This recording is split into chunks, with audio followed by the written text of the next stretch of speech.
Tonight, this incredible story, the most prominent Russian opposition leader is in a coma on a ventilator. Vladimir Kara-Murza's wife, Evgenia, says her husband fell sick with sudden and mysterious organ failure last week. Many suspected he was poisoned to intimidate him or worse. That's why last week's news signaled another shadowy strike against a brilliant voice who has defied the tyranny of Putin's Russia.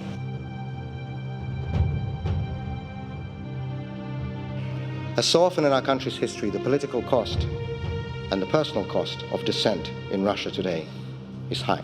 Twice in the past 3 years, I experienced symptoms of severe poisoning that left me with a multiple organ failure, in a coma, and on life support. It was certainly intended to kill.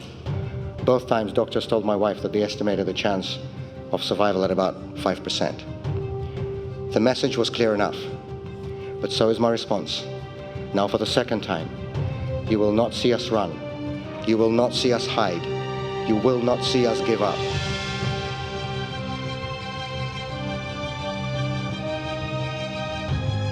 This morning, a Russian opposition politician taken into custody by Moscow police just hours after a CNN interview aired in which he was critical of Vladimir Putin.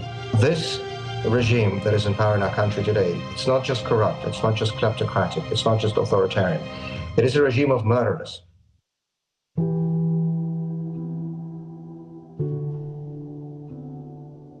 My best friend, my soulmate, joined the ever-growing list of political prisoners in the Russian Federation. A man to whom decisions come easy because his values are clear. The empty chair on this stage is dedicated to Vladimir Kara-Murza, a Russian opposition leader and one of Vladimir Putin's most outspoken critics. His wife Evgenia, based in the US with their 3 children, is traveling the world to advocate for his release.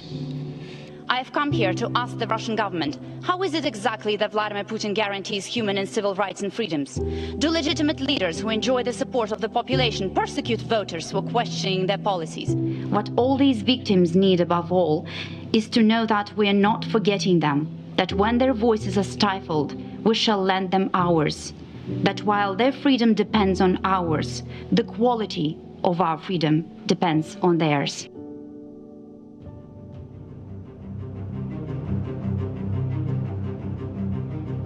Tonight, freedom.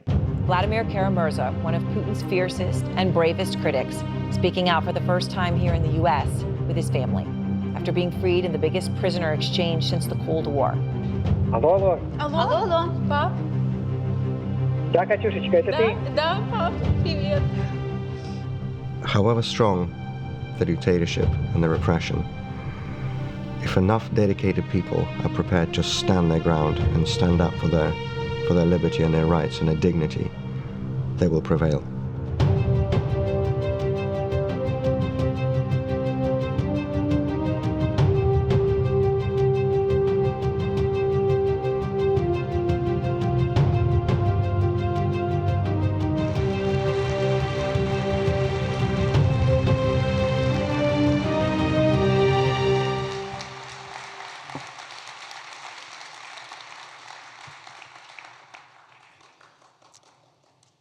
Ladies and gentlemen, it's a great honor to open the first panel with 2 of the most impressive people of our times, 2 champions of human rights, to 2 of the great heroes of our time. My name is Björn Stritzel. I'm the chief international correspondent for Germany's BILD newspaper. And I gotta say, I'm also personally very happy to see both of you united on this stage after seeing you, Evgenia, speaking here on behalf of Vladimir. In the past, we've seen it in the clips, and you, Vladimir, have spoken here a couple of times before. Now the both of you are united here. Many people in this room advocated for your release. None of them fought as brave and fiercely as Evgenia, so it's really incredible to see the both of you united here again. So a year ago, when the news came that the Putin regime murdered Alexei Navalny, I remember many people were really immediately shocked by the news and thought of you that it has to take a miracle to to survive, for you to survive, for you to get out and to continue your fight against the Putin regime. Now, obviously, this regime, they tried to kill you, they tried to silence you, they tried to intimidate you, but obviously they couldn't break you. Just a few hours after you were released, you already went to a press conference and you announced that you're going to continue your fight together with Evgenia. Can you tell us a little bit? I've seen you traveling a lot, you're giving a lot of interviews in the past months since your release. Can you tell us a little bit about your work with the Free Russia Foundation in the past month, especially now with the different circumstances you are now fighting together outside from Russia and not inside in Russia? Can you share a little bit of insight of this? Thank you so much, Joran. Thank you, Hillel, and to all friends at United Nations Watch and everybody who's here today at the Geneva Summit for Human Rights and Democracy.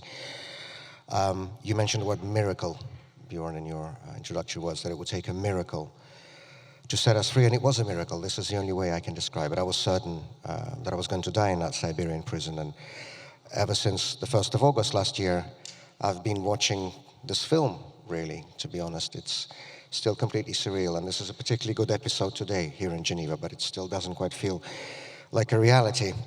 But I think this miracle that happened on the 1st of August goes to show that advocacy matters, that public attention saves, and that good people in democratic nations, when they join their efforts, when they stand together, when they work together, are stronger than any dictatorship can ever hope to be. Because that exchange, the largest prisoner exchange between the East and the West since the days of the Cold War that happened on the 1st of August, would never have happened without all the advocacy and the speeches and the conferences and parliamentary hearings. And so there are no words in any language that can adequately express the sense of gratitude that I feel, and I know my colleagues also feel, towards all of those who were helping. But from the bottom of my heart, I just want to say thank you. Thank you to everyone. And now we have to fight on for those who are left behind. Today's Russia, even according to publicly available and self-admittedly incomplete figures from human rights groups, holds 1,497 political prisoners. This is more than the whole of the Soviet Union, so that's 15 countries put together, held in the mid-1980s towards the end of the communist regime. Just to give you a sense, this coming week alone, over the next 5 days, 243 people will be put on trial in courtrooms across Russia on politically motivated charges. And of course, the fastest growing category on that list are those Russians who have spoken out against the war in Ukraine, against the war of aggression led by Vladimir Putin's regime against Ukraine, and that the Kremlin propaganda claims is supported by everyone in Russia. You know, they claim that all Russians support this regime, that all Russians back this war. But of course, as we know, actions always speak louder than words.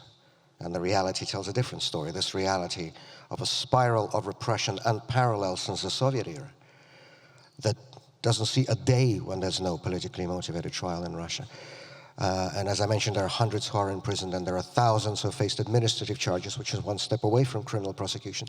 There are tens of thousands, again, this is according to publicly available figures, the dry figures of police statistics, tens of thousands of people who've been detained by police at anti-war protests across Russia since February of 2022. And last year, hundreds of thousands have signed up to petitions to get an anti-war candidate on the presidential ballot. You have asked what our priority is for this new era that for me began last August. There are many things we're working on. Many of them are to do with the future. Many of them have to do with preparations for the future.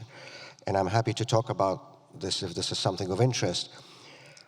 But for now, I just want to mention the absolute priority for us in the coming weeks, really in the coming days, because it is today, on the 18th of February, as we are gathering here in Geneva, that in Riyadh, Saudi Arabia, talks between the Trump administration and the Putin regime are beginning on a future ceasefire agreement in Ukraine.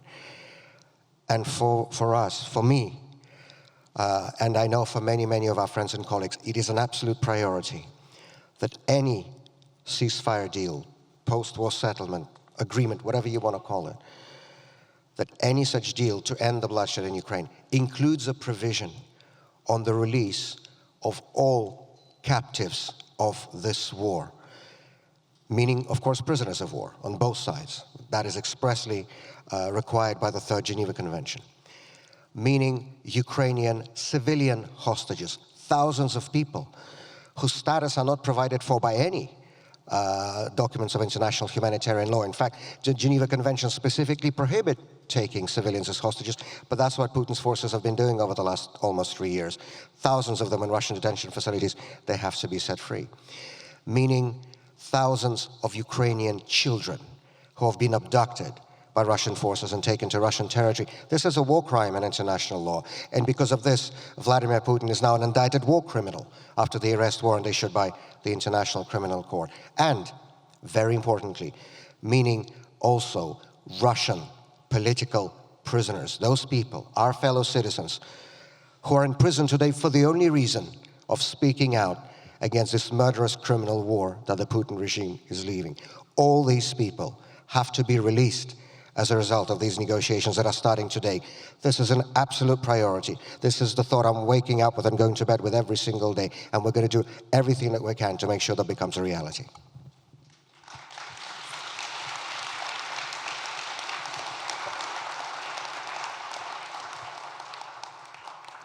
Just to follow up on this, Evgenia, 2 years ago, you told me that one of the most important things would be to break the media monopoly in Russia, to break the monopoly of the propaganda apparatus, to break the monopoly of the toxic TV channels, to break the censorship that the Putin regime imposed on the internet. One of those measures would be technicals, to use VPNs, to reach out to people, to tell them the truth about the Putin regime. 2 years later, can you tell us a little bit about how do you see these efforts are taking place still, or is it that we just heard the iron fist of the regime getting an even more aggressive censorship stance and those silencing voices? Or do you see that there is still some grassroots movement of people who are not connected to some of the more prominent opposition organizations like Memorial or people like yourself? Thank you very much for the question. I want to start by saying how grateful I am to be here today. This platform, the Geneva Summit for Human Rights and Democracy, sees people from all over the world. And we all come here to share our pain, our suffering, our sadness, sorrow. And we find support, solidarity, encouragement. And we realize, looking at each other and hearing each other's stories, that we're not alone, that wherever we come from and whatever we look like, whatever language we speak, we're fighting the same fight. And together, we are stronger. So I want to thank the Geneva Summit for Human Rights and Democracy for creating this amazing community of fearless, indomitable freedom fighters of the world. And to answer your question,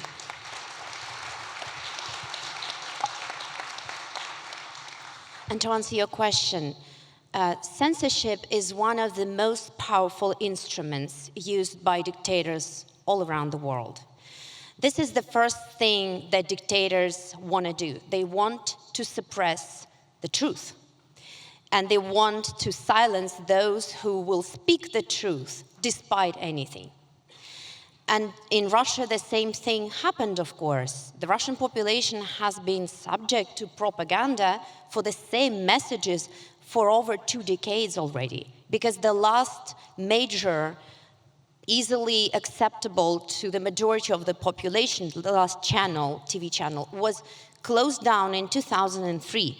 That's over 2 decades of propaganda, of hearing the same message again and again and again, that Russia is this big country surrounded by enemies and everyone wants to see us on our knees. Everyone wants to see Russia's demise. The work of independent journalists in Russia is extremely dangerous, and hundreds of journalists were forced to leave the country after the full-scale invasion of Ukraine because they wanted to continue their work. They understood that it was still important for people in Russia to hear the truth about what was happening. Hence, the very high number of VPN services installed over 2022. In fact, I believe that according to reports, Russia placed second worldwide by the number of VPN services installed that year, which means that a huge number of Russians still sought access to information despite all the blockages installed by the state.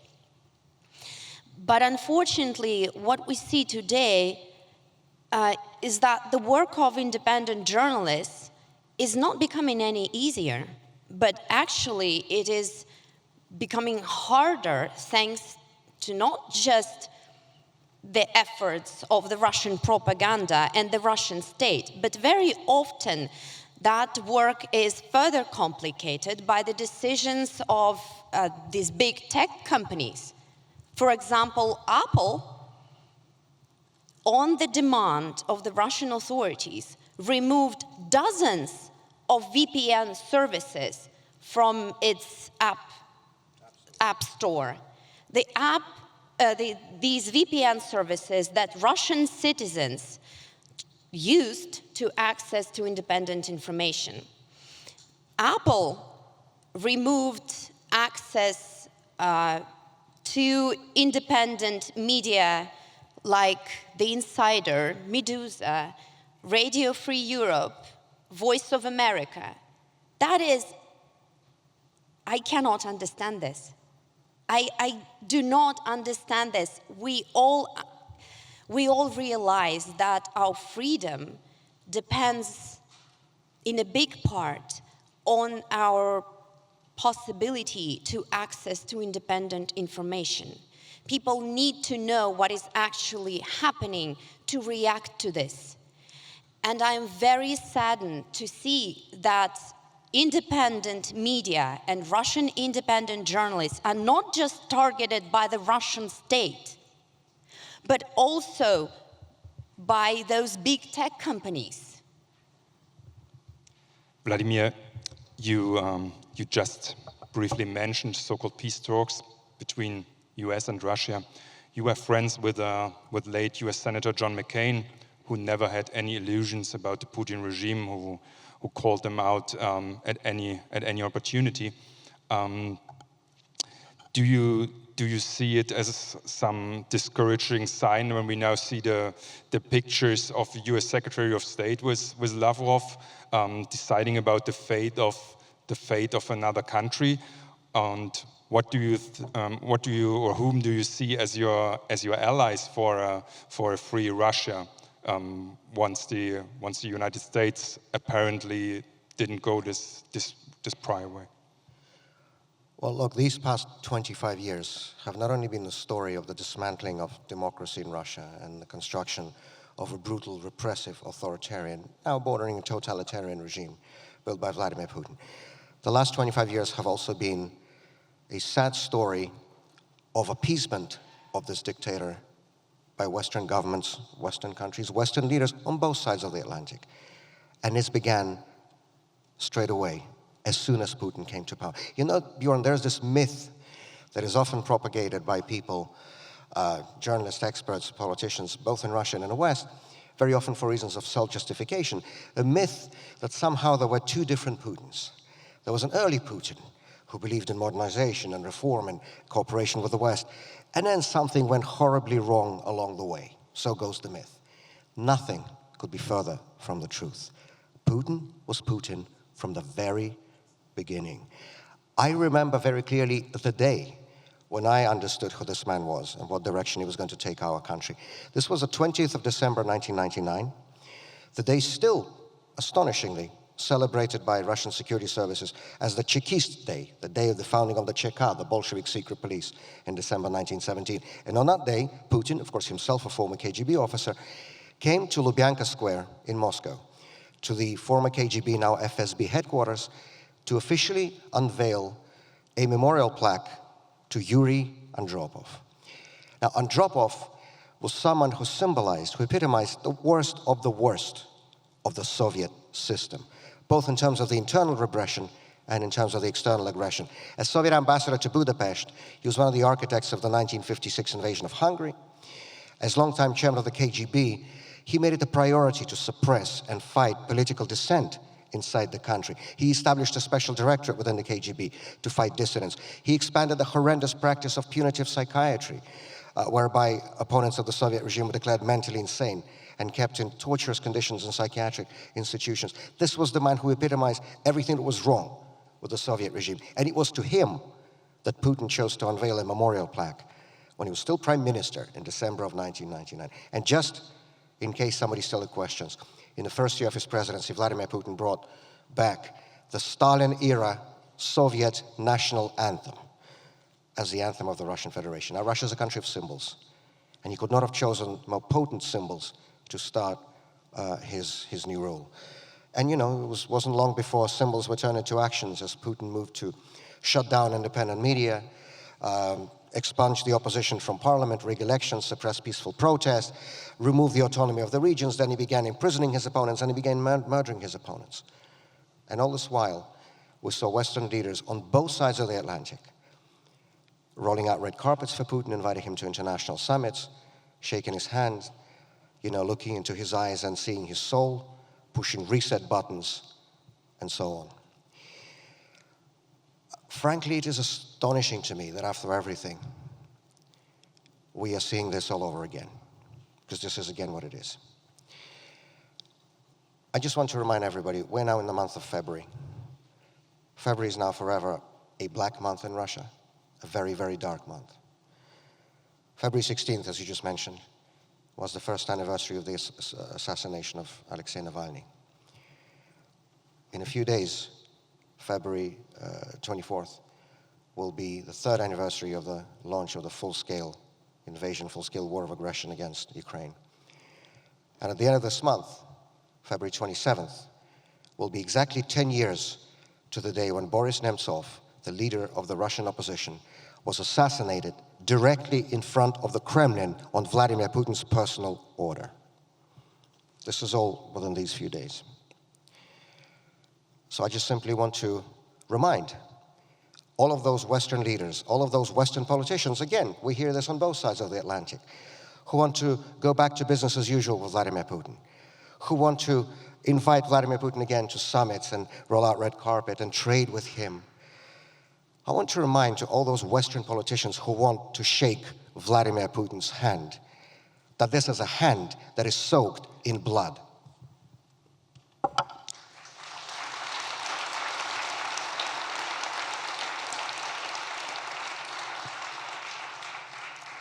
And just one last quick question.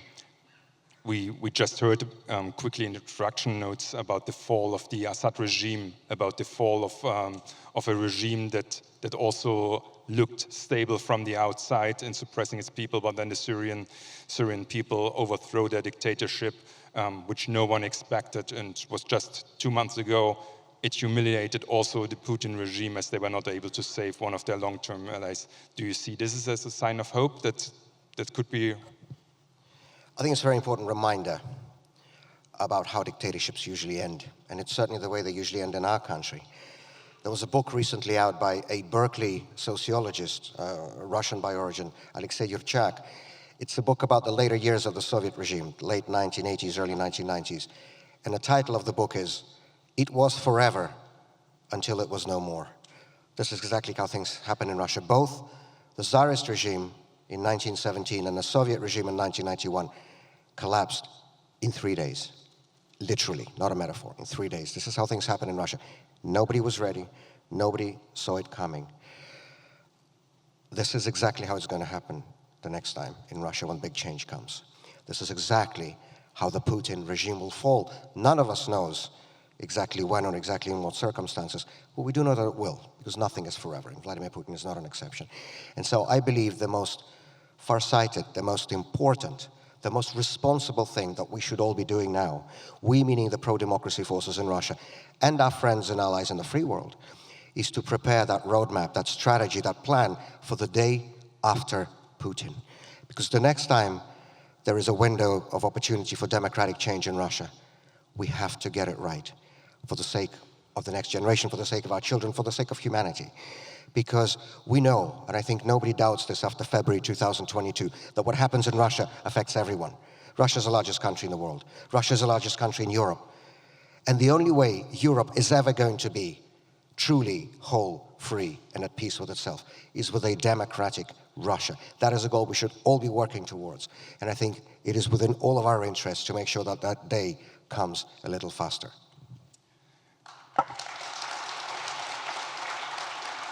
Indeed. Thank you so much. And I'm sure you will continue your fight, and may the day come of free Russia very soon, and we have a summit in Moscow with the two of you. Again, thank you very much. It's great to see you united here again, and all the best for you. Thank you very much.